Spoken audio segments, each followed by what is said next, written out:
ইয়া আইয়ুহাল্লাযীনা আমানু কু আনফুসাকুম ওয়া আহলিকুম নারা,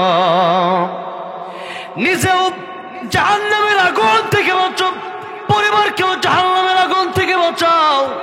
ও ইমানদারেরা, নিজে জাহান্নামের আগুন থেকে আপনি বাঁচলেন, আপনি নামাজ পড়লেন, আপনার সন্তান নামাজি হলো না, আপনি কোরআন শিখলেন, সন্তানকে কোরআন শেখালেন না, কিয়ামতের কঠিন ময়দানে আল্লাহ রাব্বুল আমিনের কাছে আপনি জবাব দিতে পারবেন না। এই সন্তান আপনার বিরুদ্ধে বিচার দায়ের করে আল্লাহ রাব্বুল আমিনকে বলবে, আল্লাহ রাব্বুল আমিন আমার বাবা মা সব শিক্ষা আমারে দিল, কিন্তু আমারে কোরআন শরীফ শিক্ষা দেয় নাই।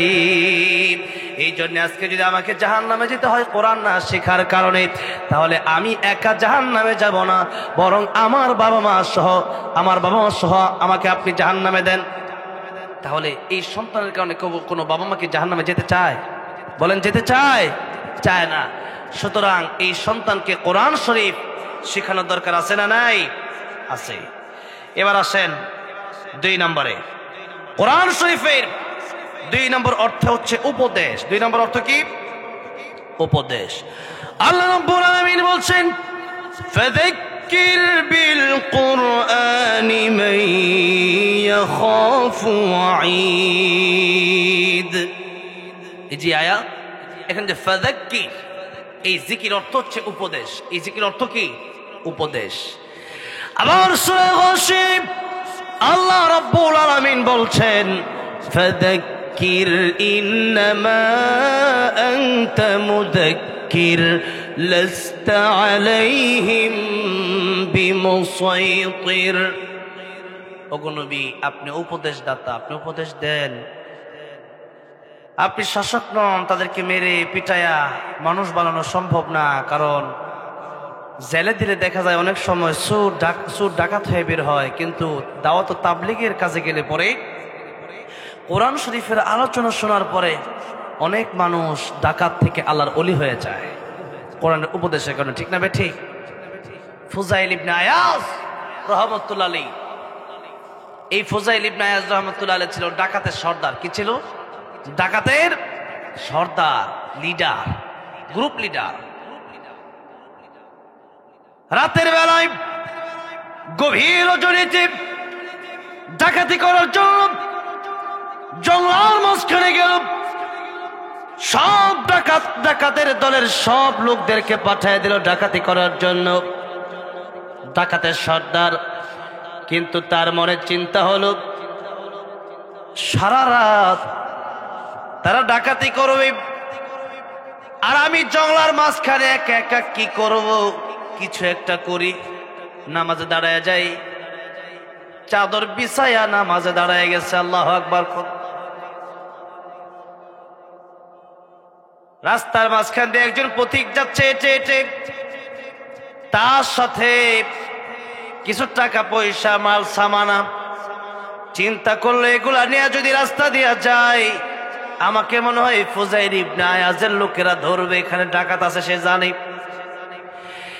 পাশের যে জঙ্গল, সেই জঙ্গলের মাঝখানে লোকটা প্রবেশ করে যেই মাত্র দেখলো একজন মানুষ নামাজ পড়ে, এই লোকটা মনে মনে ধারণা করে নিল লোকটা মনে হয় আল্লাহর ওলি। আসলে কি আল্লাহর ওলি না ডাকাত? শুধু ডাকাত না, ডাকাতের কি লিডার, ডাকাতের লিডার, সর্দার। চিন্তা করে লোকটার পাশে গিয়া বসি। নামাজ যখন শেষ হয়ে গেল, বলল, হুজুর ভালো আছেন? আলহামদুলিল্লাহ ভালো। আমি যাচ্ছিলাম রাস্তা দিয়ে, কিন্তু আমি চাইলাম যে এখানে রাতটা আমি কাটায় দেব। আমার কিছু সম্পদ আছে, আপনার চাদরের নিচে কি রাখা যায়?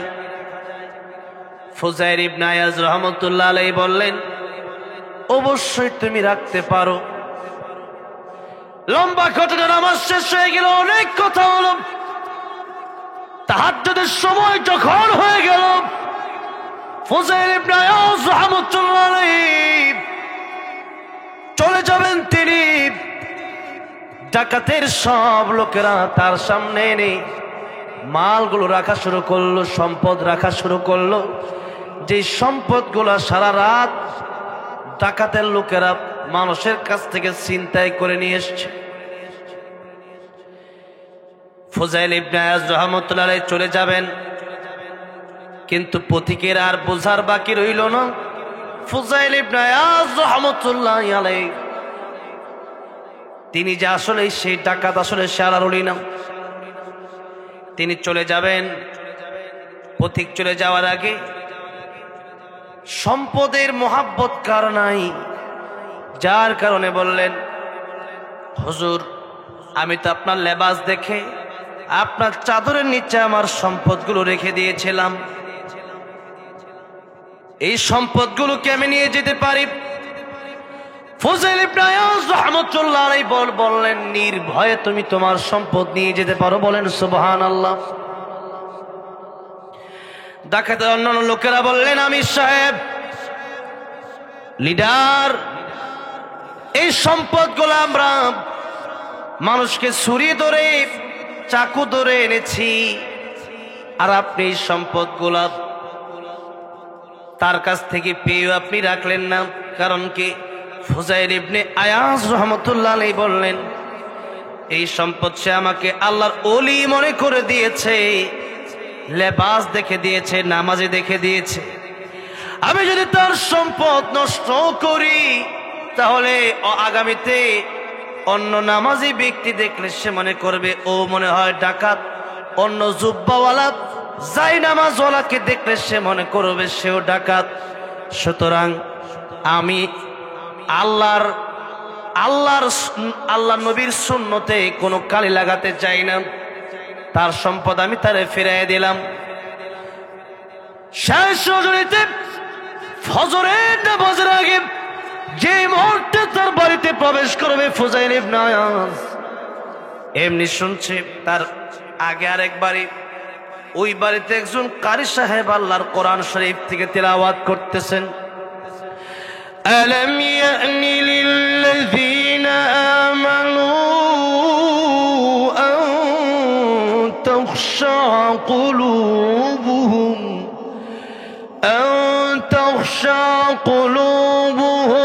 লিযিকরিল্লাহ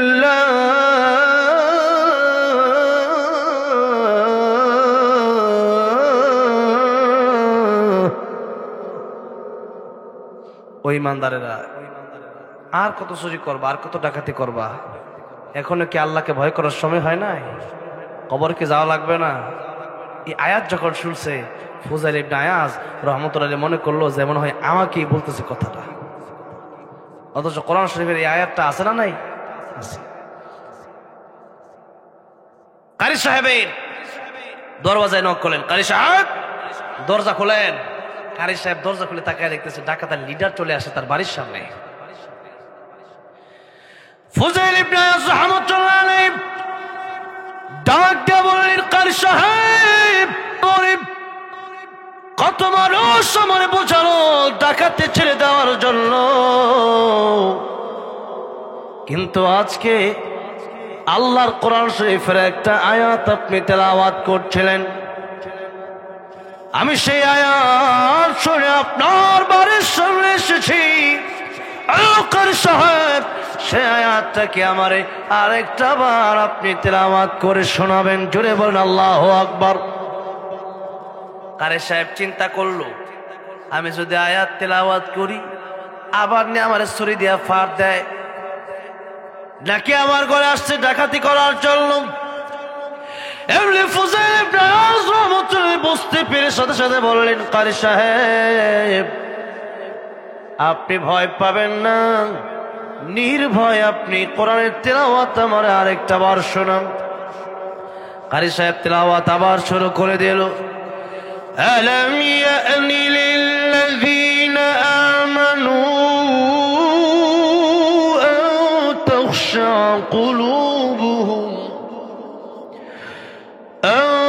تخشع قلوبهم لذكر الله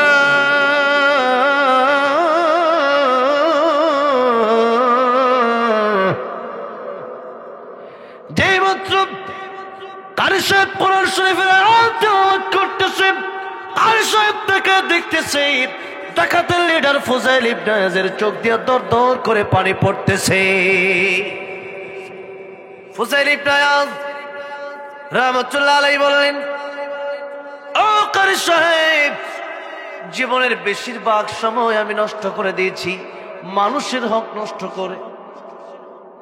হক তো দুই প্রকার, একটা মানুষের হক আর একটা আল্লাহর হক। আল্লাহর কাছে তওবা করলে আল্লাহ আল্লাহর হক মাফ করে দেয়, কিন্তু বান্দার হক আমার আল্লাহ রব্বুল আলামিন মাফ করেন না। এজন্য বান্দার হক বড় ভয়ঙ্কর হক। একটা মানুষকে চর মেরেছেন, থাপ্পড় দিয়েছেন, আঘাত করেছেন, ওই বান্দা যদি আপনাকে মাফ না করে আমার আল্লাহ রাব্বুল আলামিন কিয়ামতে আপনারে মাফ করবে না। মানুষের টাকা 500, 1000, 2000, 10,000 টাকা নেওয়ার সময় আমাদের দেশে অনেক লোক আছে দেখবেন ফকিরের মতো যায়, আর টাকা চাওয়ার সময় দেখবেন চেয়ারম্যানের ভাব ধরে আছে না নাই? নাই মনে হয় এরকম।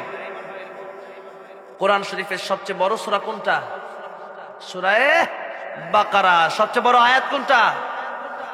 সূরা বাকারার 282 নম্বর আয়াত। কত নম্বর আয়াত? 282 নম্বর আয়াত। এই আয়াত শুরু হয়েছে পৃষ্ঠা শুরুতে, শেষ হয়েছে পৃষ্ঠা শেষে। পুরোটা না, একটু শুধু আয়াতের শুরু আর শেষ বলি দেখেন। ইয়া আইয়ুহাল্লাযীনা আমানু ইযা তাদায়ানতুম বিদাইনিন ইলা আজালিন মুসাম্মান ফাকতুবুহু। আয়াতের শুরু, আয়াতের শেষ হলো ওয়াল্লাহু বিকুল্লি শাইইন আলীম। এই যে আয়াত, এত বড় একটা আয়াত, এই আয়াতটা নিয়ে লম্বা চূড়া তাফসীর আমার ইউটিউবে আছে, আপনারা সার্চ দিয়ে শুনবেন ইনশাআল্লাহ। একটা আয়াত, কোরআন শরীফের সবচেয়ে বড় আয়াত।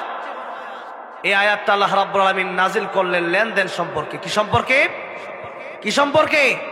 লেনদেন সম্পর্কে। টাকা পয়সা মানুষের কাছ থেকে নেওয়ার সময় যখন নেন, খুব চিন্তা ভাবনা করে নেবেন। চাইতে গেলে আবার ভাব ধরেন, এরকম করবেন না। মানুষের টাকা পয়সা যদি আপনি নিলেন, তার হক আদায় করলেন না, নবীজি কারো ঋণ থাকলে তার জানাজা পড়াতেন না। কি পড়াতেন না? জানাজা পড়াতেন না। চিন্তা করে একটু দেখেন। এরপরে বোনের হক, অপরের হক, ভাতিজার হক, ভাইয়ের হক, বাগনির হক, এই সমস্ত হকও আমাদের দেশে মেরে খায় কি খায় না? অভাব নাই আমাদের দেশে। আপনি মেরে খেতে পারেন, এগুলো কিছু হবে না দুনিয়াতে। তবে মনে রাখতে হবে, এই দুনিয়া পরীক্ষার হল। এই দুনিয়া কিসের হল? পরীক্ষায় ইংলিশ সাবজেক্ট আপনার পরীক্ষা। সেখানে আপনাকে ছাড় দিয়ে দিল ইংলিশ সাবজেক্ট লেখার জন্য। আপনি লেখলেন হাট্টিমা টিম টিম টিম তারা ঘোড়ার ডিম। এটা কবিতা আছে না এরকম? এই মূর্খ কবি, এগুলা কি কবি? মূর্খ কবি। কবিতা লেখার আর জিনিস পাইছে না। কবিতা লিখছে হাট্টিমা টিম টিম ঘোড়ার ডিম, তারা খাড়া দুইটা শিং। এরা ডিম পারে, মাথায় শিং আছে আবার। এরকম কোন কি পশু আছে দেখছেন আপনারা? আমিও তো কবিতা লিখি, আমি তো ইসলামী সঙ্গীত লিখি। এটার কবিতা লিখতে হলে মনে রাখতে হবে সেটার অর্থ থাকতে হবে এবং সেটা ছন্দে মিল থাকতে হবে। ছন্দে মিল আছে কিন্তু অর্থ নাই, সেটা কবিতা না, সেটা ভণ্ডামি, মূর্খতা। এদেশে কবিতা আছে ধর্ম যার যার উৎসব সবার, কোরআন বিরোধী কবিতা।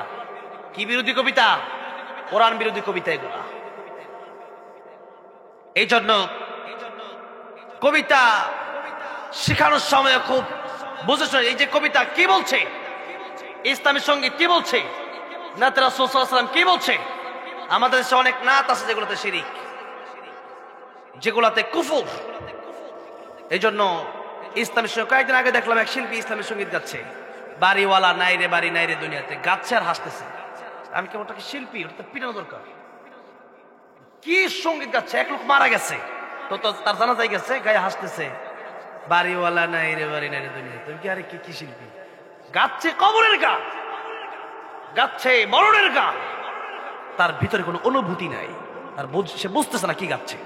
আমাকে বুঝতে হবে আগে আমি কি বলছি, ওয়াজ যে আমি করছি আমি কি বলছি সেটা আমাকে আগে বুঝতে হবে। ইসলামী সঙ্গীত গাচ্ছি, আমি কোন সঙ্গীত না বুঝে আমি গাই না। আমাদের অনেক শিল্পী আছে সঙ্গীত না বুঝে গাই। আমি কয়েকদিন আগে যে সিরাজগঞ্জে আমাকে একটা সংগঠন থেকে দাওয়াত করা, সেখানে শিল্পীরা আছে। আমি বললাম শিল্পী ভাইরা এগুলো বুঝে শুনে পরে গাবেন সঙ্গীত, সঙ্গীত গাইলেই হবে না। যে সঙ্গীতে কোরআন নাই হাদিস নাই সে সঙ্গীত গাওয়া যাবে না। এরপরে যেই সঙ্গীত কোরআন বিরোধী হাদিস বিরোধী সে সঙ্গীত গাওয়া যাবে না। সঙ্গীত গাচ্ছে শিরকে বেদাতে কুফরে ভরপুর এসব সঙ্গীত গেয়ে যাচ্ছে, এই সমস্ত সঙ্গীত আপনারা বুঝে শুনে শুনবেন, সব সঙ্গীত শোনা যাবে না। এরপরে তারা গান গায়ে আল্লাহর দল রাসূলে দিয়া, রাসূল গেল গায়েব হইয়া, রাসূলের দল খাজা পাইয়া খাজা আছে নাচবে রে, নাউজুবিল্লাহ বলেন। এই সমস্ত সমস্ত ভণ্ডামি গান এগুলো শোনাও যাবে না। যারা বলে এদের প্রতিবাদ করতে হবে। গান, ইসলামের সঙ্গীত, কবিতা এগুলোর অর্থ থাকতে হবে, মিনিংস থাকতে হবে, অর্থবোধক হতে হবে। অর্থ না থাকলে এগুলো কবিতা হতে পারে না। তো যেই যে কথা বলতেছিলাম, আপনি পরীক্ষার হলে ইংলিশ সাবজেক্টে আপনি হাট্টিমা টিম টিম এই কবিতাটাই মনে করেন 4 পৃষ্ঠা লিখলেন, লিখার পর আপনি দাঁড়ালেন, কেন স্যার আমাকে কাগজ দেন, আমার পৃষ্ঠা শেষ হয়ে গেছে। স্যার দেখছে যে আপনি পৃষ্ঠার ভিতরে লিখলেন যে হাট্টিমা টিম টিম, স্যারে হাসছে, স্যার কিচ্ছু বলে নাই। স্যার বললো ঠিক আছে, তোমার পাঁচটা যত লাগে তুমি নাও, তোমার কাগজ যত লাগে নাও, ইচ্ছা মতো লেখো, এখন কিচ্ছু বলবো না। 3 ঘন্টা টাইম, লিখলে লিখতেও পারো, মন চাইলে চলে যেতে পারো, কিন্তু দেখা হবে রেজাল্টের বেলায়। দেখা হবে কোথায়? কোথায়? আরে কি অবস্থা, কথাও দেখি বলে না। কোথায় আসলাম মাহফিল করতে? এই বছরের প্রথম এরকম মাহফিল হচ্ছে, মানুষ কথা বলে না। কালকে মাহফিল ছিল কোথায়? সিরাজগঞ্জ। 2-3 কিলো মানুষের কথা আমি বলতে পারি না। আপনাদের কথা বলতেছেন না, কোথায় আসলাম? আমি তো এখানে আসছি 2 বছর আগে। কথা বলেন না কেন? বলবেন, কথা বলবেন। আপনাদের বুঝতেছেন না, বুঝবো কিভাবে? একটু কথা বলবেন। আর আপনাদের যদি অসুবিধা হয়, আমি গেলাম কুষ্টিয়া এই তো সপ্তাহখানেক আগে, তো ওয়াজ করতে গেছি, তো সভাপতি সাহেব বলতেছে হুজুর আমার ঘুম ধরতেছে। কি ধরে? ঘুম। আমি যে কি করবো শেষ করে, আমি কি 2 দিন ধরে আওয়াজ মাহফিল, এই 2 দিন সারা ঘুম হয় না হুজুর, ঘুমাবো হুজুর। আমি ঠিক আছে, আমারও ঘুম ধরতেছে, আপনার চেয়ে আমার ঘুম বেশি যায়, ওয়াজ দেওয়া না। তা আপনাদের ঘুম ধরলে একটু কইবেন আমারে, ঘুম টুম ধরতেছে নাকি? হ্যাঁ, ঘুম ধরলে কইয়ান, তাইলে আমার সুবিধা আর কি, বুঝছেন না? তো যাই হোক, আর যদি ঘুম না ধরো তাহলে একটু বোঝার চেষ্টা করেন। যে কথা বলছিলাম, এই দুনিয়া কিসের হল? এই দুনিয়া পরীক্ষার হল। এই দুনিয়া কিসের হল? পরীক্ষার। আল্লাহ তাআলা বললেন আল্লাযী খালাকাল মাউতা ওয়াল হায়াতা লিয়াবলুয়াকুম আইয়ুকুম আহসানু আমালা ওয়া হুয়াল আজিজুল গফুর। আল্লাহ বললেন মরণ আর হায়াত আমি আল্লাহ সৃষ্টি করলাম, আমি আল্লাহ দেখতে চাই তোমরা কে কার চাইতে ভালো আমল করো। এ দুনিয়ায় নদী যদি আল্লাহর নামের জিকির বন্ধ করে দেয়, নদী মরা নদী হয়ে যায়। কোন পাখি, কোন প্রাণী যদি আল্লাহর নামে জিকির বন্ধ করে দেয়, পাখি ওই প্রাণী মরে যায়। গাছের জবান থেকে আল্লাহর নামের জিকির বন্ধ হয়ে গেলে গাছ মরে যায়। কিন্তু মানুষ আল্লাহ নাফরমানি করলেও মানুষ মরে না, আল্লাহর সাথে সাথে ধরে না। কেন? এর 2টা কারণ। একটা হচ্ছে আল্লাহর মায়া খুব বেশি, আল্লাহর মায়া খুব বেশি। আর দ্বিতীয় কারণ হচ্ছে এই সময়টা পরীক্ষার হল। এই দুনিয়াতে আল্লাহ পরীক্ষার জন্য আমাদের কিছু সময় দিলেন। স্যার যেমন কিছুই বলেন, আপনাকে দেখতেছে ভুল লিখতেছেন, এরপরেও কিছুই বলে না। দেখা হবে রেজাল্টের বেলায়, দেখা হবে ফলাফল দেওয়ার বেলায়। আল্লাহ রাব্বুল আমিন বলছেন বান্দারে, দুনিয়া তোমাদেরকে দিলাম পরীক্ষার জন্য। এই দুনিয়ায় তোমরা যা করবা, এই দুনিয়ায় আমি আল্লাহর জন্যই করবা। এই দুনিয়া নবী বলেন দুনিয়া মাজরাতুল আখিরাহ, এই দুনিয়া তোমাদের কামায়ের জায়গা, এই দুনিয়া আরামায়েশের জায়গা না, এই দুনিয়া তোমাদের কামায়ের জায়গা। এই দুনিয়াতে যা কামাই করতে পারবা তাই পরকালে তোমাকে আল্লাহ দিয়ে দিবেন। কিন্তু এখন আমরা কামাই করছি শুধু দুনিয়া দুনিয়া দুনিয়া। নবী বলেন না, দুনিয়া মাজরাতুল আখিরাহ, এটা ক্ষেত। এখানে যা লাগাবো, ধান খেতে কৃষি ধান লাগায় 3 মাস, আর বাকি 12 মাস, বাকি 9 মাস বৈশা বৈশা খায়, ঠিক না? ঠিক। এখানে আপনি ধান লাগাবেন, চারা লাগাবেন, ওটা আপনি পাবেন কিয়ামতের কঠিন ময়দানে। আল্লাহ আপনাকে প্রতিদান দিয়ে দিবেন। فمن يعمل مثقال ذرة خيرا يره ومن يعمل مثقال ذرة شرا يره। অল্প ভালো করলে সেটার প্রতিদানও পাবেন, অল্প খারাপ করলে সেটার প্রতিদানও আপনি পাবেন। সুতরাং আমরা খারাপ করব না, ভালো করব। কি করব? ভালো করুন। এবার আসুন, যে কথা বলছিলাম, কোরআন শরীফ শুধু নিজে শিখলেই হবে না, পরিবারকে, সন্তানকে কোরআন শেখাতে হবে। আল্লাহ রাব্বুল আলামিন 2 নম্বর বললেন উপদেশ। তোমরা কোরআনের মাধ্যমে মানুষকে উপদেশ দাও। তাহলে উপদেশ দেওয়ার সময় আমরা কোরআন থেকে উপদেশ দেব, কোরআন থেকে আমরা কথা বলবো, গীবত করব না। আমাদের দেশে গীবত আছে না নাই?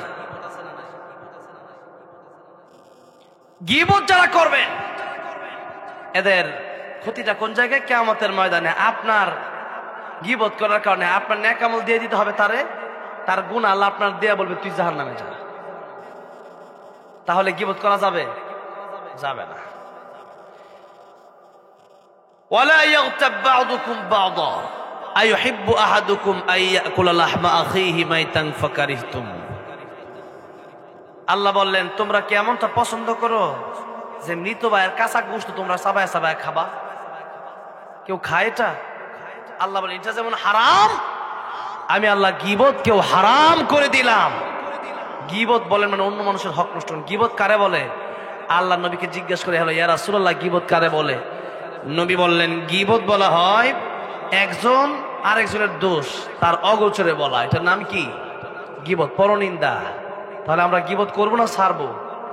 ছাড়বো, বলি ইনশাআল্লাহ। কোরআন থেকে আমরা উপদেশ দিব।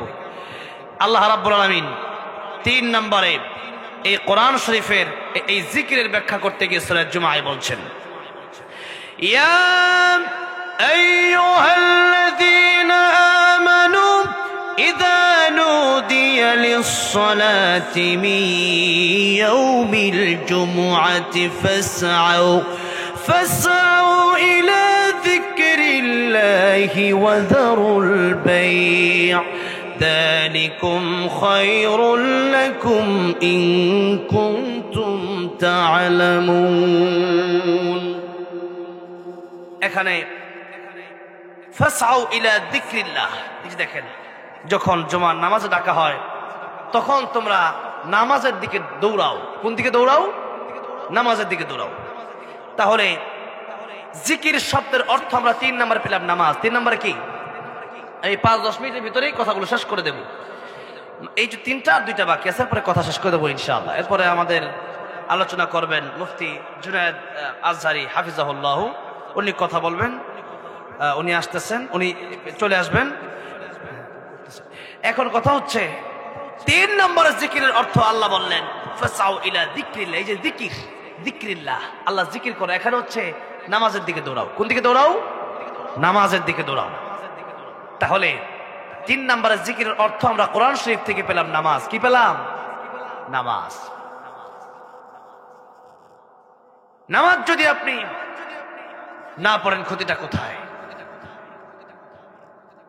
একটু আগে একবার বলেছি কিয়ামতের ময়দানে নামাজের হিসাবের মাধ্যমে হিসাবটা যেহেতু শুরু হবে, এখানে ধরা খেয়ে গেলেই আপনি সব জায়গায় ধরা খাবেন। অনেকেই বলে হুজুর আমার নেতা খুব ভালো, নামাজটা শুধু পড়ে না। নেতা যতই ভালো, নামাজ না পড়লে সে নেতা ভালো হতে পারে না। কারণ তাকে আমার আল্লাহ সৃষ্টি করলো। আমার আল্লাহকে যদি না চেনে সে ব্যক্তি, আমার আল্লাহর কুদরতি কদমে সেজদা যদি না দেয়, তাহলে তো আল্লাহকেই চিনলো না। আল্লাহকেই চিনলো না। যে ব্যক্তি আল্লাহর চিনে না, ওই ব্যক্তি আপনারা নাও চিনতে পারে, বাপমারে নাও চিনতে পারে, বাপ্পার হক ঠকায় খেতে পারে, হ্যাঁ ভাইয়ের হক ঠকায় খেতে পারে, কারণ সে তো আল্লাহকেই চিনে না। যে ব্যক্তি আল্লাহকে চিনবে সে ব্যক্তি এতটুকু বুঝবে যে এক সময় পৃথিবীতে আমি ছিলাম না, এই দুনিয়াতে আমার আল্লাহ আমাকে সৃষ্টি করেছেন, সুতরাং মালিক আমার আল্লাহ, আমি আল্লাহর গোলাম। আমার মালিক কে? মালিক কে? আল্লাহ। তাবারাকাল্লাযী বিয়াদিহিল মুলকু ওয়া হুয়া আলা কুল্লি শাইইন কাদির। এই পৃথিবী, আকাশ, জমিন আর আমরা যারাই আছে, আমাদের সবার মালিক কে? মালিকানা কার হাতে? আল্লাহর হাতে। আল্লাহ রাব্বুল আলামিন বলছেন আমার গোলামি, আমি আল্লাহ অর্ডার করলাম নামাজ পড়ো।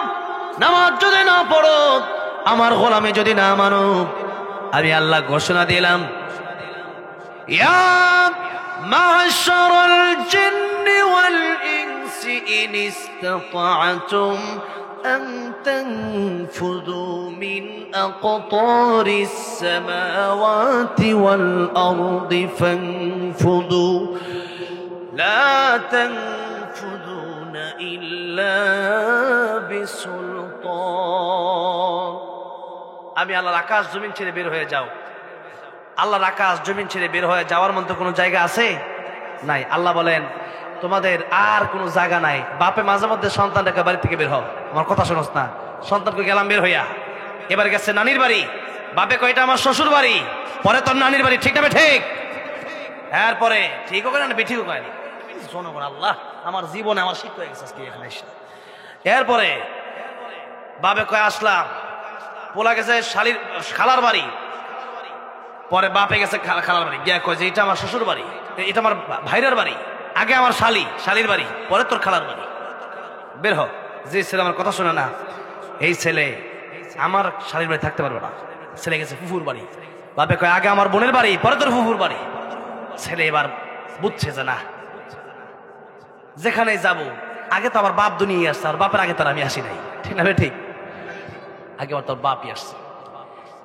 না ও বাবা অন্যায় করেছি অপরাধ করেছি ভুল করেছি বেয়াদবি করেছি বাবা গো আমার এই ভুলের কারণে আমি তোমার কাছে ক্ষমা চাই ও বাবা তুমি যদি আমাকে জন্ম না দিতাম এই পৃথিবীর জমিন তুমি দেখতে পারতাম না ও বাবা তোমার উসিলাই তোমার কারণে পৃথিবীর মুখ আমি দেখলাম বাবা গো তোমার বাড়ি ছাড়া যাওয়ার মতো কোনো জায়গা আমার নাই ও বাবা আজকে আমি বুঝতে পেরেছি আমার তুমি মাফ করে দাও বাবা ডাক দিয়া বলে সন্তান রে এই কথাটা যদি এক সপ্তাহ আগে বলতি আজকে এক সপ্তাহ তোর দৌড়ানো লাগে না আমারও দৌড়ানো লাগে না এক সপ্তাহ পরে আজকে তুই আমার কাছে ক্ষমা চাইলি সন্তান রে এক সপ্তাহ আগে আমি যখন তোরে বাড়ি থেকে বের হওয়ার জন্য বলেছিলাম আমি কিন্তু এটা মন থেকে বলি নাই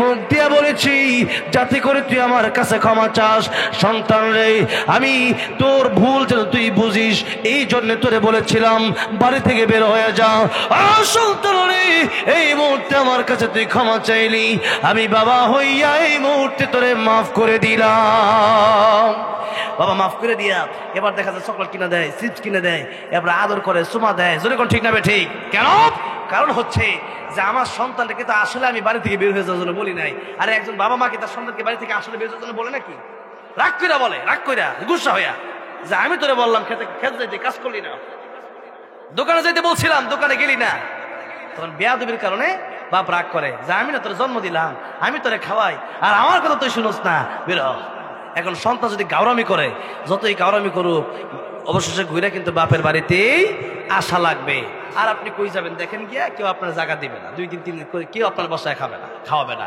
যেরকম ঠিক না ঠিক সুতরাং আল্লাহ রাব্বুল আলামিন বলছেন ইয়া মাশারাল জিন্নি ওয়াল ইনস ইন ইসতাতাতুম আন তানফুযু মিন আকতারিস সামাওয়াতি ওয়াল আরদি ফানফুযু আমার আকাশ আমার জমিন আমার বাড়িতে থেকে আমার কথা শুনবা না বের হও আমার আকাশ জমিন থেকে বের হয়ে যাও এখন আপনি বাংলাদেশ থেকে ইন্ডিয়া গেলে মনে হয় আল্লাহর জমিন থেকে বের হয়ে যাওয়া হবে আমেরিকা গেলে তো মনে হয় মোটামুটি ডোনাল্ড ট্রাম্পের এরা বানাইছে নাকি ডোনাল্ড ট্রাম্পও কে বানাইছে যেমন কে বানাইছে তাই আল্লাহ বলছেন ও দুনিয়ার মানুষেরা আমার দুনিয়া এটা আমার বাড়ি সুতরাং আমার বাড়িতে থাকতে হলে আমার গোলামি করেই তোমাদের থাকতে হবে আর যদি গোলামি না করো তুমি আমার কোনো ক্ষতি করতে পারবা না তোমারই ক্ষতি হবে পশু পাখির জন্য জান্নাত জাহান্নাম নাই গাছের জন্য জান্নাত জাহান্নাম নাই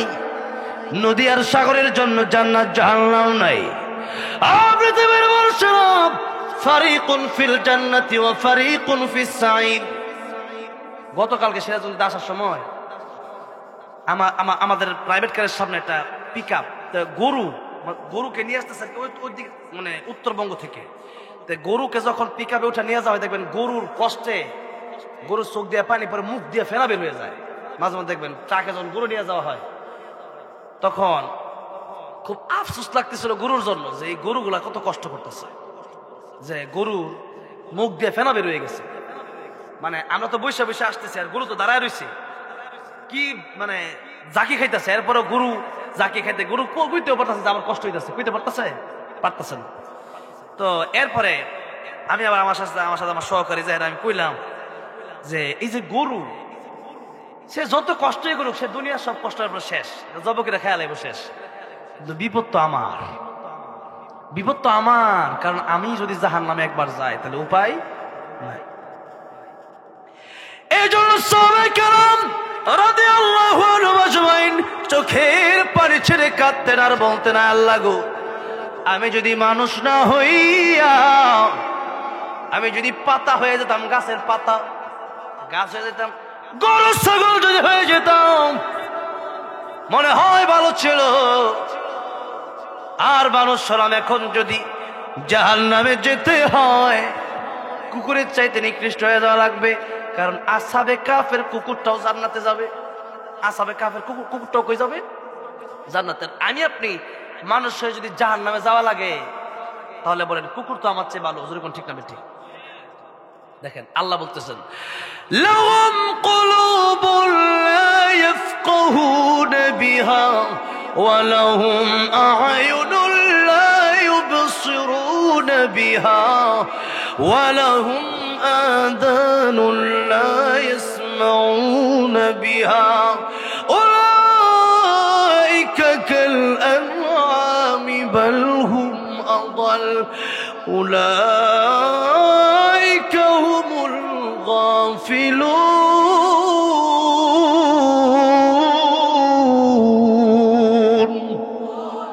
আল্লাহ বললেন তোমাদেরকে আমি বুঝ দান করলাম, যে এরকম না যে বুঝি না, বুঝে কিন্তু যে নামাজ যে না পড়লে জাহান্নামে যাওয়া লাগবে, কি বুঝে না? বুঝে, এরপরও পড়ে না।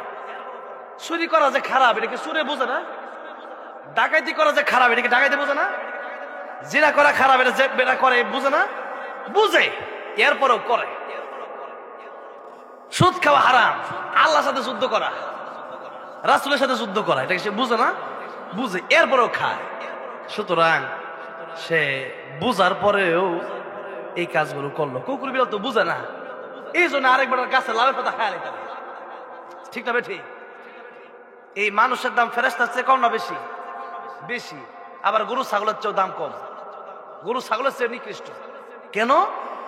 মানুষ যদি কোরআন বুঝে, আল্লাহর ইবাদত করে, নামাজ পড়ে, হারাম কাজ থেকে মুক্ত থাকতে পারে, তাহলে ওই মানুষের দাম আল্লাহর কাছে ফেরেশতার চেয়ে বেশি। কারণ ফেরেশতার গুনাহ করার ইচ্ছাও নাই, তাই ফেরেশতা গুনাহ করেও না।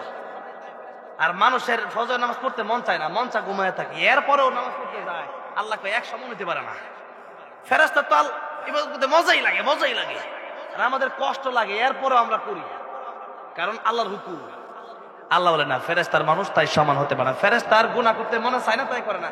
আর মানুষের গুনাহ করতে মনে চায়, এরপরেও করে না, দুইজন সমান হতে পারে না। সুতরাং মানুষের চাইতে ওয়ালাকাদ কাররামনা বানি আদম, বনি আদমের সম্মান আমি আল্লাহর কাছে ফেরেশতার চাইতে বেশি। এবার আসেন, আল্লাহ এক জায়গায় বলেন কুকুরের চেয়ে নিকৃষ্ট, আরেক জায়গায় বলেন ফেরেশতার চেয়ে দাবি। তাহলে আল্লাহর কথাটা কি দুই রকম না একরকম? একরকম। বুঝতে হবে কথাটা হচ্ছে, আপনি যদি আল্লাহর কোরআন যদি মেনে নেন, নামাজ যদি পড়েন, আপনি যদি হারাম থেকে বেঁচে থাকেন, তাহলেই আপনি ফেরেশতার চেয়ে দাবি। আর যদি আপনি হারাম থেকে বেঁচে না থাকতে পারেন, আপনি যদি কোরআন বিরোধী হন, আল্লাহ বিরোধী হন, জিবাদ করলে আপনার কি হয়েছে? নামাজ পড়ছে কি হয়েছে? আল্লাহ কয় তোর চেয়ে কুত্তা মালা আছে, কুত্তা মালিক চিনে একটা রুটি দিলে 3 দিন বেটা পিছিয়ে ঘুরে। আর তোরে আমি আল্লাহ খাউন দিলাম, শ্বাস নিঃশ্বাস দিলাম, কথা বলার মতো ক্ষমতা দিলাম, আরে জিব্বা তো আমি আল্লাহ তোরে দিছি, তোর কোন নেতা দেয় নাই, আর তুই কস নামাজ পড়ছে কি হয়েছে? তখন আল্লাহ কয় মানুষ তোর চেয়ে নির্মুখ হারাম আর কে আছে? তখন আল্লাহ রাগ হয়, কষ্ট পায়, যে মানুষ তোরে না আমি আল্লাহ রাব্বুল আলামিন এত কিছু দিলাম, গরু ছাগল জবাই করে খাস, এত নিয়ামত তোরে আমি আল্লাহ দিলাম, হাজার হাজার মাখলুক আছে তোর খেদমতে, তোরে আমি আল্লাহ বানাইলাম, তুই কর যে আমি আর আল্লাহর ইবাদত কেন করবো? ঠিক আছে যা কর, পরকালে দেখা যাবে, পরীক্ষার হল পরকালে কি হবে দেখা যাবে। তাহলে আমার ভাইরা, আমার মুরব্বি বাবা, যে নামাজ আপনার পড়তে মনে চাবে না, দান করতে মনে চাবে না, কারণ শয়তান চায় যে আপনি কিভাবে জাহান্নামে নেওয়া যায়। কিন্তু এই নফসের বিরুদ্ধে, শয়তানের বিরুদ্ধে জিহাদ করেই আমাদের জান্নাতে যেতে হবে, ঠিক না ঠিক? তাহলে নামাজের সময় আপনি যদি ঘুমায় থাকেন, ওকে নামাজ পড়ছেন কি হয়েছে, তাহলে আল্লাহর মনে হয় অনেক ক্ষতি হয়ে যাবে নাকি বলেন? তাইলে কি হবে? আর আপনি নামাজ পড়লেন অনেক লাভ হবে নাকি? আপনি নামাজ পড়লে আপনার লাভ, না পড়লে আপনারই ক্ষতি। তাহলে এবার আসেন, যে কথা বললাম যে জিকির শব্দের 3 নম্বর অর্থ হচ্ছে নামাজ। 1 নম্বর অর্থ কি বলছিলাম? কোরআন শরীফ, মাশাআল্লাহ মনে আছে। 2 নম্বর অর্থ উপদেশ। 2 নম্বর অর্থ কি? উপদেশ। 3 নম্বর অর্থ কি? নামাজ। 4 নম্বর অর্থ আল্লাহ রাব্বুল আলামিন বলছেন, ওয়ামান আ'রাদা আন যিকরি ফাইন্না লাহু মাঈশাতান দানকা ওয়া নাহশুরুহু ইয়াওমাল কিয়ামাতি আ'মা।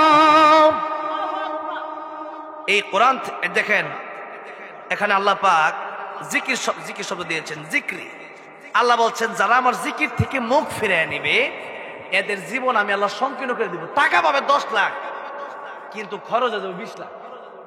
এমন রোগ দিব, টাকা পয়সা যা কামাইছে যাবে, তার বাপের জমি বাপের বিড়ে বিচ্ছে, এরপর খাড়ের মানে হাসপাতালে বিল দিতে পারবে না সে।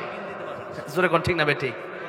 ঘুষ খা টাকা আনবে বাড়িতে 20 লাখ, দেখবে ছেলেটা পাও অ্যাক্সিডেন্ট করে দেখবে পাও নাই, 20 লাখ না আর বেশি লাগলো পাওয়ার হইতো না।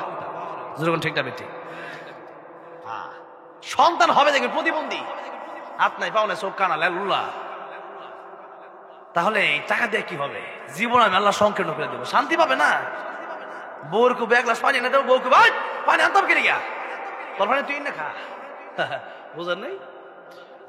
জীবন সংকীর্ণ হয়ে যাবে। আপনি আল্লাহর ইবাদত করেন আগে, পরে দেখবেন দুনিয়ার মানুষ আপনার কথা শুনবে। তাই আল্লাহ বললেন যে কোরআন থেকে, এই জিকির থেকে যারা মুখ ফিরিয়ে নিবে তাদের জীবন আমি সংকীর্ণ করে দেব। আর কিয়ামতের কঠিন ময়দানে এরা অন্ধ হয়ে উঠবে, এদের চোখ থাকবে না। তখন এরা অন্ধ উঠে বলবে, আল্লাহ দুনিয়াতে আমার চোখ ছিল।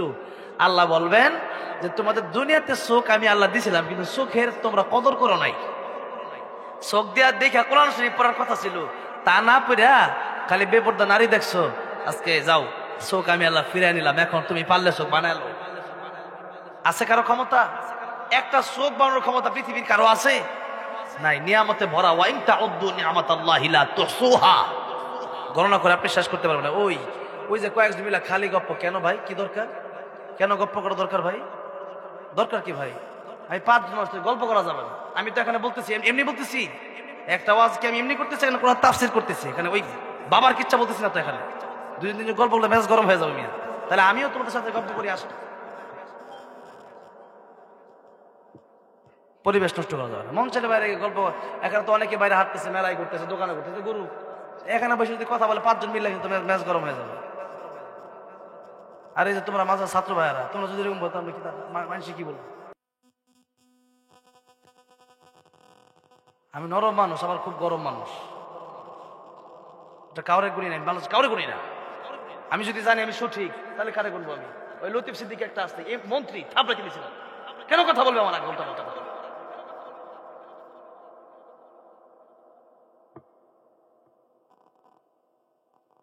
তাহলে জিকির শব্দের 4 নম্বর অর্থ হচ্ছে আল্লাহর আইন। জিকির শব্দের 4 নম্বর অর্থ কি? আল্লাহর আইন।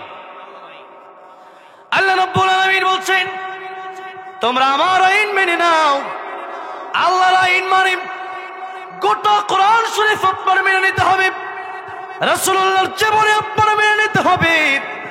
আপনি যদি আল্লাহর কোরআনের আইন মানতে চান, তাহলে মনে রাখতে হবে আল্লাহর কোরআন শুধু ঘরে আর মসজিদ আর মাদ্রাসার জন্য আসে নাই, সংসদেও আল্লাহর কোরআনের বাতি জ্বালানোর দরকার আছে না নাই? আল্লাহর কোরআন ঘরে, আর মানে সারা জীবন এই স্বৈরাচারী আওয়ামী লীগের বাচ্চাগুলা সারা জীবন এই স্লোগানের মানে আল কোরআন আলো সংসদে জ্বালো বললেই এদের মেজাজ গরম হয়ে গেছে। কিছু সংসদে জ্বালো কি? আরে সংসদে জ্বালা যদি আমি জ্বালাতে পারি তাহলে তো শুনে হাত কেটে যাবে। কোরআন শরীফে আইন নাই, চোর চুরি করে তার হাত কেটে দাও। কোরআন শরীফ এই আইনটা কোরআন শরীফে আছে না নাই? আছে। আর ব্রিটিশের আইন হলো চোরকে জেলে দাও। চোরকে জেলে দিচ্ছে, 3 দিন পরে চোর ডাকাত হয়ে বেরিয়েছে, এই দেশে গত 16 বছর স্বৈরাচারের আমলে সবচেয়ে কঠিন, সবচেয়ে সহজ শাস্তি ছিল চোরের, আর সবচেয়ে কঠিন শাস্তি দেওয়া হয়েছে আলেমদেরকে, কোরআনের পাখিদেরকে। ঠিক দেবে ঠিক? চোরের বিরুদ্ধে বলার কারণে এই শাস্তিগুলো আল্লামা সাইদিকে দেওয়া হয়েছে, আল্লামা মামুনুল হককে দেওয়া হয়েছে, আমির হামজাকে দেওয়া হয়েছে, রফিক মাদানিকে দেওয়া হয়েছে, একমাত্র চোরের বিরুদ্ধে বলার কারণে।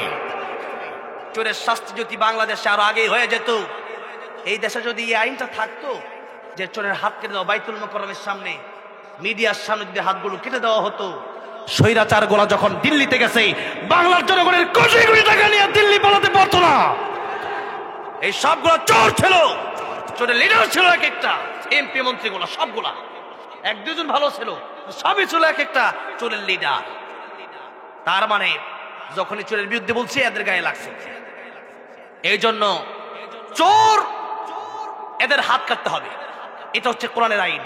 বাংলাদেশে যেদিন এই দেশে খেলাফত চালু হবে, এই দেশে ইসলামের রাজনীতি যেদিন চালু হবে, সেদিন থেকে এই দেশে এই নিয়ম চালু হয়ে যাবে ইনশাআল্লাহ। নিয়ম চালু হয়ে যাবে সেদিন। কি? চুল চুরিগুলো হাত কেটে দাও, আফগানিস্তানের মতো একটা দেশ এই দেশে বাংলা পৃথিবীতে এখন আছে, সেটা হচ্ছে আফগানিস্তান। সেটা কোন দেশ? আফগানিস্তান। তাহেরি ভণ্ড বলেছিল যে তরবারি নাকি ইসলামে নাই। আমার নবীর কাছে তরবারি ছিল না? ছিল কি ছিল না? নবীর কাছে তরবারি ছিল। নবী নিজে 27টা যুদ্ধে অংশগ্রহণ করেছেন নিজে। আর তুমি মিয়া ভণ্ড কোন জায়গা থেকে আসছো বল তরবারি নাই ইসলামে?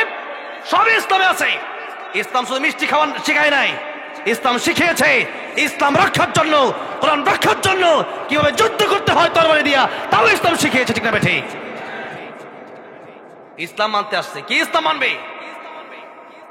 মিষ্টি খাওয়ার সময় আছে, পুলিশ দৌড়ালে দৌড় দেয় আর যুদ্ধের মধ্যে সে যাবে। এই জন্য কোরআনের আইন আপনি মানতে চাইলে সামনে গজওয়াতুল হিন্দ আসতেছে। কি আসতেছে? এই পৃথিবীতে যুদ্ধ হবে।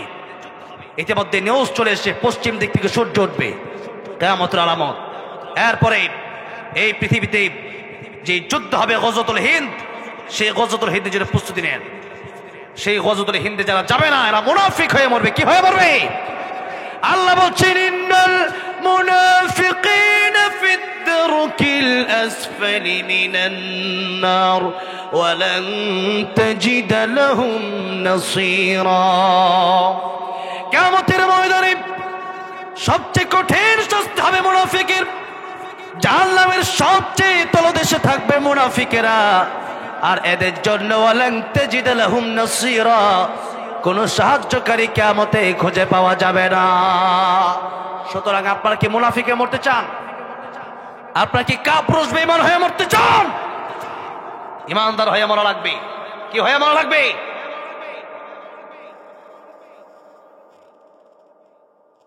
বলতেছি, ইমানদার হয়ে মরা লাগবে। এই চিন্তা, এই চেতনা আমার অন্তরে রাখা লাগবে যে আমি একজন মুমিন। আমার নবী যুদ্ধ করেছেন ইসলামের জন্য। আমাদেরকে বলে জঙ্গিবাদী, আর জঙ্গিবাদী আমি কেন হব? দেশে যদি আমার দেশ রক্ষার জন্য কি কামান, বুলেট, রকেট, বোমা আছে না নাই? আছে। তাহলে আমার দেশ থেকে কি আমি কোরআনকে কম ভালোবাসি?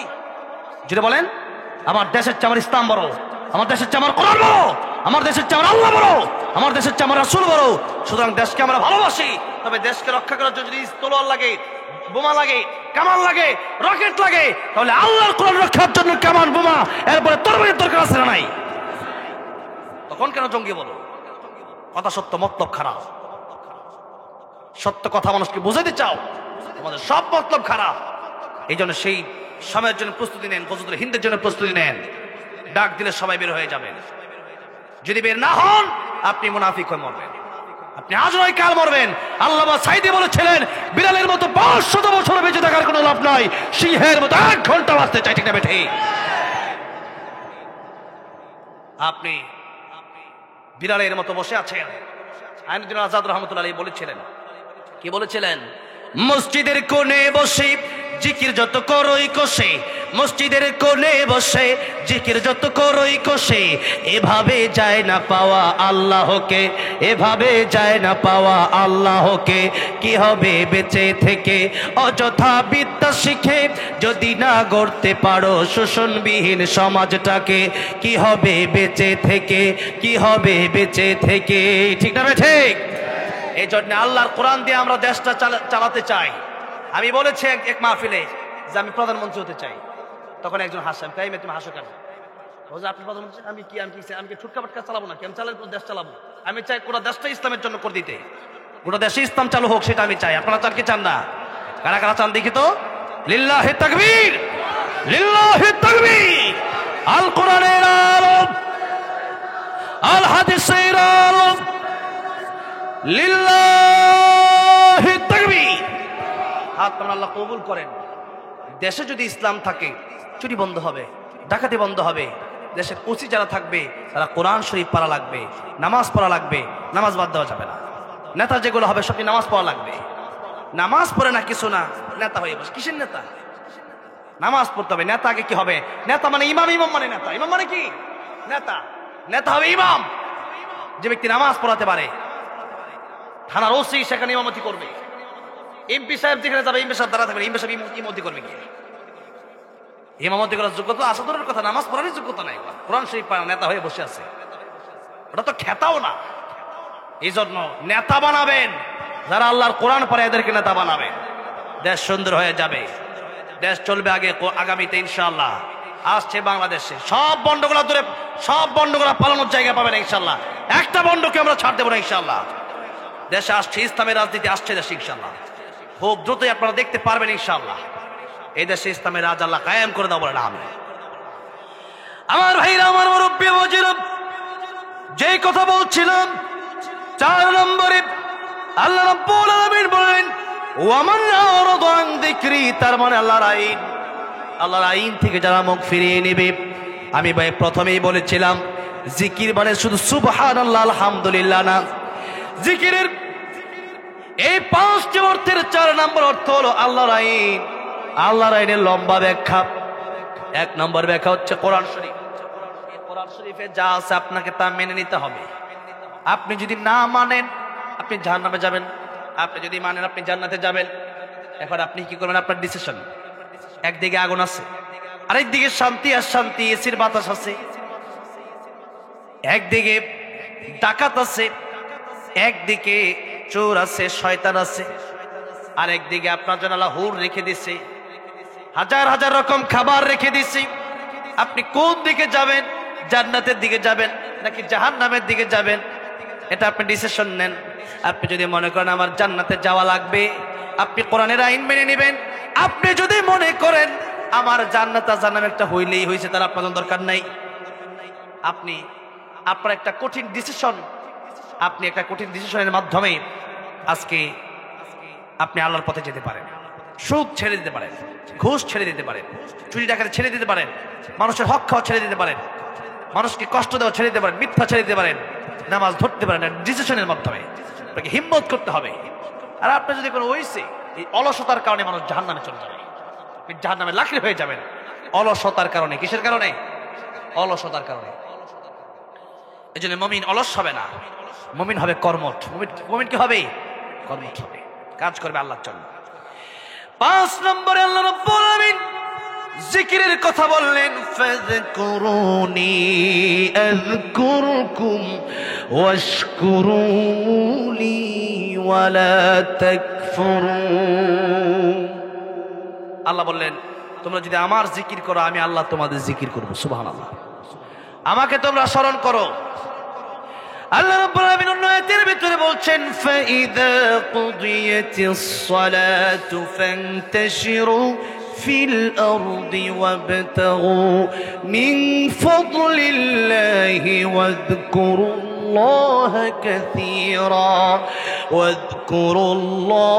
কাসীরান লাআল্লাকুম তুফলিহুন। আগে নামাজ, এরপরে হালাল ইনকাম করো, আর হালাল ইনকামের সময় আমি আল্লাহ জিকির করো। কি করবেন? জিকির করবেন। ঘুমের সময় ঘুমের দোয়া আছে না নাই? বাথরুমে ঢোকার সময় দোয়া আছে না নাই? বের হওয়ার পরে দোয়া আছে না নাই? মসজিদে ঢোকার দোয়া আছে না নাই? বের হওয়ার দোয়া আছে না নাই? দাওয়াত খাওয়ার দোয়া আছে না নাই? নিজের বাড়িতে খানা খাওয়ার দোয়া আছে না নাই? ঘুমের থেকে ওঠার দোয়া আছে না নাই? এই দোয়াগুলো পড়বেন, এগুলোই হচ্ছে আল্লাহর জিকির। সব সময় সব কাজে আল্লাহকে স্মরণ করবেন, এটাই হচ্ছে আল্লাহর জিকির। আল্লাহর জিকির আপনি সুবহানাল্লাহ আলহামদুলিল্লাহ যদি কোনো অবশ্যই লাভ আছে। নবী বলেন সুবহানাল্লাহ আলহামদুলিল্লাহ যদি তোমরা বলতে পারো, দুনিয়াতে যত ফাঁকা জায়গা আছে সমস্ত ফাঁকা জায়গাগুলো আল্লাহ রাব্বুল আলামিন তোমাদের জন্য সওয়াব দিয়ে ভরপুর করে দিবেন। মূসা কালিমুল্লাহ আল্লাহ রাব্বুল আলামিনকে জিজ্ঞাসা করলেন, আল্লাহ রাব্বুল আলামিন আমাকে একটা আনকমন জিকির আপনি দেন। আল্লাহ বললেন, মূসা তুমি পড়ো লা ইলাহা ইল্লাল্লাহ, লা ইলাহা ইল্লাল্লাহ, লা ইলাহা ইল্লাল্লাহ মুহাম্মাদুর রাসূলুল্লাহ সাল্লাল্লাহু আলাইহি ওয়াসাল্লাম। মূসা কালিমুল্লাহ বললেন, আয় আল্লাহ রাব্বুল আলামিন तमाम পৃথিবীর মানুষ লা ইলাহা ইল্লাল্লাহর জিকির করে, আমি মূসা কালিমুল্লাহ আমিও যদি লা ইলাহা ইল্লাল্লাহর জিকির করি কেমন হয়? আল্লাহ বলেন, মূসা তোমার আমি জিকির দিলাম এই জন্য, লা ইলাহা ইল্লাল্লাহর দাম আমি আল্লাহর কাছে তো বেশি, तमाम পৃথিবীতে যা কিছু আছে সবচাইতে বেশি আমি আল্লাহর কাছে দাম হলো লা ইলাহা ইল্লাল্লাহর জিকির। চিৎকার মেরে বলেন সুবহানাল্লাহ। তাহলে পড়বেন তো লা ইলাহা ইল্লাল্লাহ। জান্নাতে যাওয়ার পরে সবার মাকাম একরকম হবে না, বরং আলাদা আলাদা মাকাম হবে। নবী বলেছেন আমি থাকবো জান্নাতুল ফেরদাউসে। কোন কোন জান্নাতে? জান্নাতুল ফেরদাউসে। নবী বললেন আমি থাকবো জান্নাতুল ফেরদাউসে। তোমরাও যখন দোয়া করবা, তোমরা দোয়া করবা আল্লাহ আমাদেরকে আপনি জান্নাতুল ফেরদাউস দান করেন। কি দোয়া করবেন? জান্নাতুল ফেরদাউস। যাদের মা নাই বাবা নাই কবর দেশে চলে গেছে, তাদের মা বাবার জন্য দোয়া করবে, আল্লাহ আমার মা বাবাকে আপনি জান্নাতুল ফেরদাউস দান করেন। বলেন আমিন। আমার ভাইরা, আমার মুরব্বী বাবাজিরা, তাহলে জিকির শব্দের 5 নম্বর কথা হচ্ছে আল্লাহকে স্মরণ করা, সুবহানাল্লাহ পড়া, আলহামদুলিল্লাহ পড়া, আল্লাহু আকবার বলা, লা ইলাহা ইল্লাল্লাহ পড়া। এগুলো আপনি যত পড়বেন জান্নাতের মাকাম আপনার তত বাড়বে। যত পড়বেন নামাজে ইবাদতে আপনার মন বসবে। তাহলে কথা শেষ। জিকির শব্দের অর্থ কয়টা বললাম? তাফসিরে কাবিরে ইমাম ফখরুদ্দিন রাজি রহমতুল্লাহ লিখেছেন 1 নম্বরে কি? কোরআন শরীফ। আপনার যে ওয়াজ বোঝেন আলহামদুলিল্লাহ, দুজন বলে দুজন আলহামদুলিল্লাহ। ওয়াজ যদি না বোঝে 50,000 দিয়ে কি হবে? 1 নম্বরে কি? কোরআন শরীফ পড়বেন তো, শিখবেন তো ইনশাআল্লাহ। 2 নম্বর উপদেশ, কোরআনের উপদেশ। কিসের উপদেশ? কোরআনের উপদেশ, হাদিসের উপদেশ। তারাকতু ফীকুম আমরাইন লান তাদিল্লু মা তামাসসাকতুম বিহিমা কিতাবাল্লাহি ওয়া সুন্নাত রাসূলি। 1 নম্বর কোরআন শরীফের উপদেশ, 2 নম্বর সুন্নাতের উপদেশ, নবীজির জীবনী। এরপরে 3 নম্বর কোরআন শরীফের অর্থ হচ্ছে নামাজ। 3 নম্বরে কি? 4 নম্বর কোরআন জিকিরের অর্থ হচ্ছে আল্লাহর আইন। 4 নম্বর জিকিরের অর্থ কি? আল্লাহর আইন, আল্লাহর হুকুম। 5 নম্বরে সকাল সন্ধ্যা যেখানেই যাই না কেন সেখানে করব কার নামে জিকির? নাকি কোনো বাবার নামে জিকির? হুহু জিকির, হাহা হেক্কু। জিকির করবেন কার নামে? আল্লাহর নাম বাদ দিয়া কোনো বাবার কোনো জিকির হবে না। তাহলে এই 5টা হচ্ছে জিকিরের কথা আমি বললাম। আল্লাহ এইভাবে আমাদেরকে এই 5 কাজ করার তৌফিক দান করেন, বলেন আমিন। নামাজ পড়ার তৌফিক দান করেন, বলেন আমিন। আল্লাহর কোরআনকে বন্ধু বানায় আমাদেরকে কবরে যাওয়ার তৌফিক দান করেন, বলেন আমিন। কোরআন শরীফ সবাই সহি শুদ্ধ করে নেবেন, বলি ইনশাআল্লাহ। নামাজে সবাই যাবেন। এই যে শীত, এটা আল্লাহর একটা পরীক্ষা। এটা কি পরীক্ষা? আপনি যদি না পড়েন, এখানে তো আসবে এমন একটা সময় নামাজ পড়তে মনে চাইবে না, কিন্তু মুয়াজ্জিন ডাকছে সলাতু খায়রুম মিনান নাওম। মূলত আল্লাহ পাক ডাক দিচ্ছেন। কে ডাক দিচ্ছেন? আল্লাহর কথাটাই মুয়াজ্জিন সাহেব বলছে আর কি, নামাজের দিকে আসো, ঘুম থেকে নামাজ বলো। আপনি তখন ল্যাপটারও টান দিয়া এরপরে বলেন যে না, নামাজের চেয়ে ঘুমই ভালো। আল্লাহকে ঠিক আছে জনমের মতো ঘুমা, কবরে আসতে শুরু হবে আযাব। আর যারা এখানে নামাজ পড়বে কবরে গিয়া 40,000 বছর ঘুমাবে। কত হাজার বছর? 40,000 বছর যদি কবরে ঘুমাতে চান, না দুনিয়াতে 40 বছর ঘুমাতে চান? 40,000 বছর আমরা ঘুমাতে চাই, ঠিক না ভাই? ঠিক। আল্লাহ আমাদের প্রত্যেককে নামাজি বানায় দিও, বলে না আমিন। আজকের এই মাহফিলটা মাদ্রাসার উদ্যোগে